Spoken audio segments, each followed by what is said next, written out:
Get up if you're psyched as I am. Get up.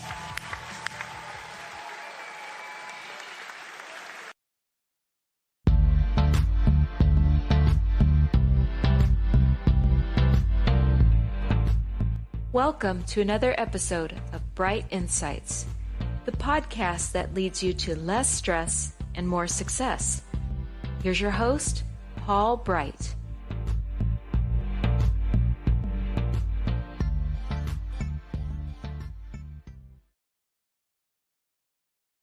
Ladies and gentlemen, welcome to another episode of Bright Insights. I am your host, Paul Bright. This episode, Z is for Zeal. The bottom line up front is, be filled with zeal. Be filled with zeal. The definition of zeal: great energy or enthusiasm in pursuit of a cause or an objective. Let's read that again. A great energy or enthusiasm in pursuit of a cause or an objective. Let's think about that. The image that comes to mind to me is someone jumping up and down or talking really loudly or barking on top of a soapbox or a super energized salesperson. That to me represents zeal. Not that all of you are salespeople or carnival barkers or athletes, but that same idea, that same definition of zeal should be the type of passion, the type of energy and enthusiasm flowing in you for whatever your vision goal is, for whatever your organization goal is, whatever your leadership goal is. I don't know how many of you remember pro wrestling from back in the 80s and the 90s and the WWF and, Hulk Hogan and Hulkamania and all that. And yeah, he was pretty passionate. He was an exciting guy. But not long after him debuted another wrestling character named the Ultimate Warrior. And his brand was high energy. All right, listen to the music I'm playing.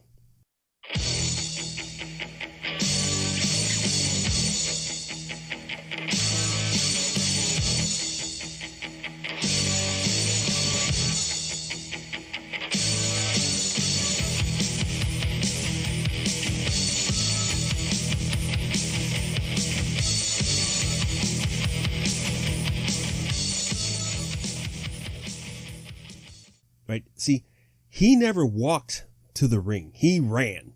He didn't just, no. He ran to the ring. He had these colorful ties that, kind of made him look like a bike. And this crazy face paint. It was all like neon colors and just flowing hair. And he was huge, but he ran to the ring. And then he'd get on the edge of the ring and then take the ropes and just shake them. And it just got the crowd fired up. And even though he really never put on much of a good match after 10 minutes, all that energy and all that zeal just got the crowd pumped up, and his character lasted for a very long time. That's zeal. Or okay, even closer to today's sports. The LA Clippers, Los Angeles Clippers, NBA team. Their owner, he's only been over for a couple of years. His name is Steve Ballmer. Now, he was a big, enthusiastic guy in the Microsoft days and all that. And, people in that circle knew him for that. Nobody really knew him as a sports fanatic or a sports team owner. I did some research. He was looking into buying into some football clubs and then, these minor league basketball teams. But something happened with the Clippers. Their previous owner had made some racist comments. He's always had issues, and then he was forced to sell the team. So Steve Ballmer buys his team, and nobody outside of the Microsoft world knows who this guy is. And he gets up and he does this press conference, and he's just all energy. I'm like, who is this guy? Does he know anything about basketball? It didn't matter. Everyone was attracted to his energy. And I found another clip from when the Clippers were able to land, Kawhi Leonard and Paul George, two of the top players in the league. And this is a clip from him introducing them to a crowd. I have these notes, but I gotta say, I'm just fired up to be here today. It's pretty cool, pretty damn cool. Woo!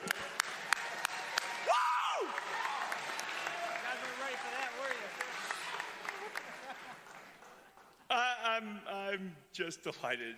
I'm proud of what we did last year. We had a hell of a team, played the right way, hard, gritty, tough, resilient. That's what the Clippers are about. And it was a great season. Great season. 48 wins. Great season. Not what we want, but a very great season. I'm so proud of the guys we have. I'm so proud of the guys who are coming back. We got the guys who I think will be perfect to put together with Paul and Kawhi to really give us the chance to do the only real thing we want to do. I got to say, being number 2, being number 4, we're only here for one reason. We want to win it all. There's only one reason. I'm proud of our leadership team to put us in this position where we could put together 2 of the guys who I have most admired throughout their careers. I'm excited about that and proud of the guys who got us here. But most of all, I'm pumped to say hello as Clippers to Paul and Kawhi. Come on! Come on! Come on! Get up! Come on, get up! If you're psyched as I am, get up!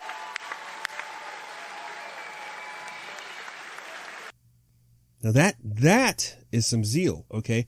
Here's a guy who doesn't have much history on record about basketball, but he knows what good looks like, and he's able to pump some energy and some support and some enthusiasm and wants everyone else to have that for this basketball team. It's refreshing to see an owner that excited. Watching him in the games, like, he gets super excited for great plays. He's not just, clapping and, toasting drinks. He's watching his team work. You can do that as a leader. Maybe you don't have to scream and shout and foot stomp, but you can be passionate. You can have energy that fuels your commitment to a cause, especially when you put a vision plan together for your organization. Energy and enthusiasm for that plan will be inspiring. It might be annoying to some, but it will be inspiring. Why? Because everyone is passionate about something. Everyone has seemingly endless energy about something. Test people, okay? Ask them.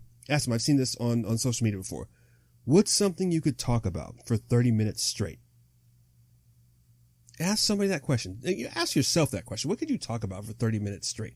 Me, I could talk about lumpia recipes for 30 minutes straight. I could talk about the history of Prince's music for 30 minutes straight. I could talk about Maslow's hierarchy of needs and how that fits into people and organizations for 30 minutes straight.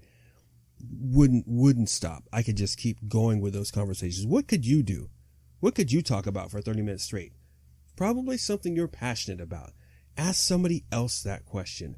It's probably something they're passionate about. So people can identify your passion and enthusiasm at a basic level. So if they can identify with that, they will understand where you're coming from. And then, oh yeah, he really means it. She really means it when she's talking about the organization and the vision plan and this mission statement and less stress and more success. That person's not messing around. When you have that for your vision, your organization that you choose to lead, it's infectious. My zeal lately has been for this podcast. This is the last episode of the season, okay? This season was supposed to only be 26 episodes. It was going to last 26 weeks, maybe 52 weeks, cover every other week in the year. And then the coronavirus hit, and then our pandemic hit, and there were a couple of months where I just had to focus inwardly, even more inwardly, and make sure everyone else around me was good, and make sure that my spirit was good, because this was tough for us. Then I was able to do a few more extra episodes, a few short episodes, and then resume. And I ended up with like 30 plus episodes for this season. And instead of taking a year, it's taken a year and a half. But I could not stop. I thought it was going to stop me, but I was like, no, I have too much passion. I have too much zeal about this. So I'm at Z, the last episode of the season, but it's not the last episode of this show. I have a lot of things I'm going to do between this season and next season that are all related to this podcast, related to my idea, my passion, my movement of having you new leaders, and maybe even some of you older leaders, have less stress and more success as you learn skills and build inwardly, build your self-care, all right, and your self-confidence, building that up inwardly as you listen to me, as you read things, as I pass on other people's products to you, that you get all this. I'm super passionate about that. I know when I need to take a break and focus on other pieces, and I know when I need to get going again. But what's not going to die is my zeal for this, and that should be you. And for me, It's looked like over 50 episodes, about 1,500 minutes worth of published content, at least twice or 3 times as long, editing that content myself. I don't have an editor. I don't get any money for this. I've scheduled 12 interviews and did them. I've done organic growth. No income. I'm working a full-time job. Okay, I'm still taking care of my family, especially in this pandemic. There's a lot going on in addition to this. But to me, this is what my zeal looks like. It looks like the willingness to do this. I'm not trying to generate income in these few seasons. I'm just, hey, I'll take it. If you guys got money, you want to donate, let me know. You can give it to me. It will go right back into this podcast. I'll just keep buying more equipment. I'll keep hiring people to do certain things for me. I will do that. But I'm not set out right now to make this into a profit engine for me as this podcast. Right now, it's my zeal that's pushing it. That's what's pushing it. And I'm not patting myself on the back for this, for all my work, because I'm voluntarily doing this. No one told me to do this. I'm just showing you what it looks like in me. Mine is quiet, consistent, and focused, with high energy at times. Yours might be Ultimate Warrior or Steve Ballmer style. But whatever it is, whatever your energy and enthusiasm looks like, bottle it, shake it up, share it, spread it everywhere. When people see the zeal that you have, they want that. And when they have your zeal, you'll have less stress and more success in reaching your goals.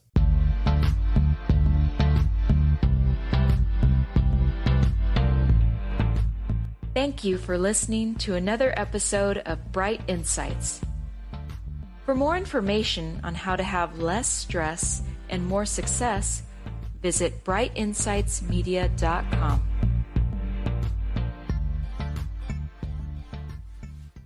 If you enjoyed this episode in particular, or the Bright Insights podcast overall, subscribe and share with your friends.